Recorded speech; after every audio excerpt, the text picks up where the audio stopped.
Todd Lyons for more on this. So one of the latest examples of inflammatory rhetoric coming from the Democrats was as a result of the new operations in Charlotte. It was from North Carolina's Governor Josh Stein. Listen to what he said here.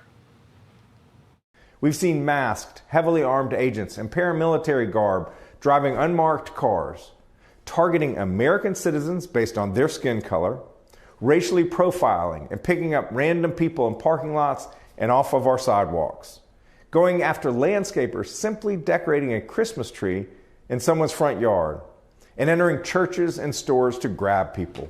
I know that it's CBP mostly that's involved in Operation Charlotte's Web, but do you want to respond to the governor there? Oh, it's ridiculous. You know, CBP and ICE are out there doing a dual law enforcement mission. And the thing is that people just aren't understanding that because they're so opposed politically.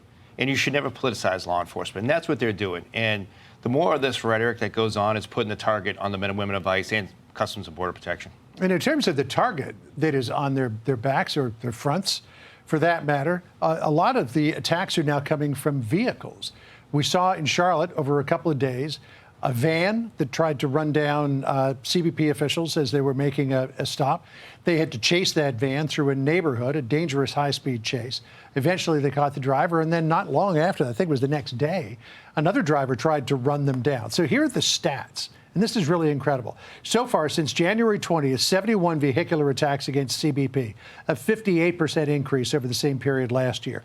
28 vehicular attacks against ICE in the same time period, a 1,300% increase over the year before.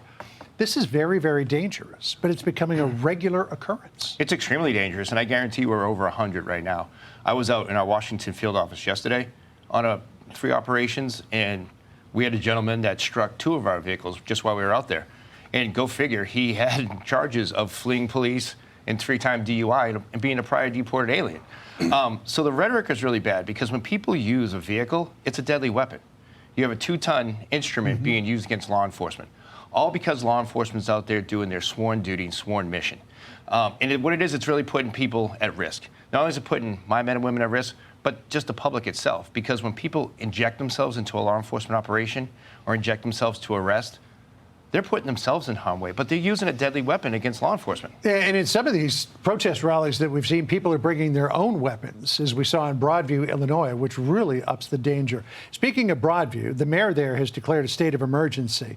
This is what the mayor said. Since ICE's Midway Blitz and the subsequent intensifying protests began, the serious, incredible bomb and death threats and the threat to disrupt village government has left me with no alternative but to declare a civil emergency in Broadview.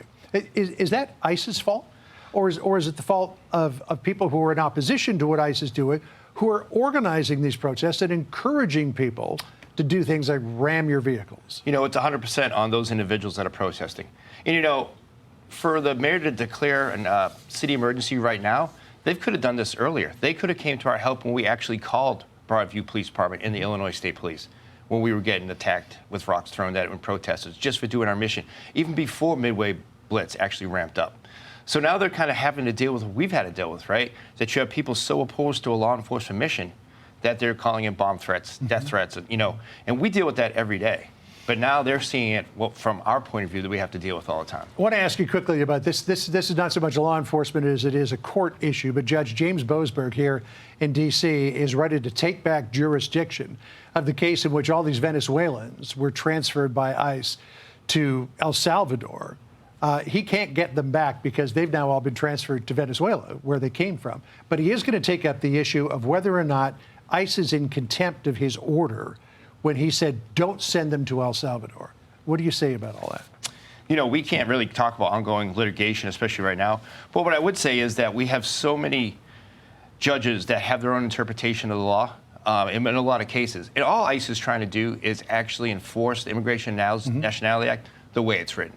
So, you know, if people don't like the way we're doing law enforcement mission or enforcing immigration enforcement, it's on Congress. They write the laws. They codify it. We'll go ahead and change how they will. But right now, we're enforcing the law the way it's written. Yeah, I mean, it's that building just across the street where all of this comes out of, right? Correct. Right. Todd, good to see you. Thanks for taking the time to drop by. Thanks for having me. Hey, Sean Hannity here. Hey, click here to subscribe to Fox News YouTube page and catch our hottest interviews and most compelling analysis. You will not get it anywhere else.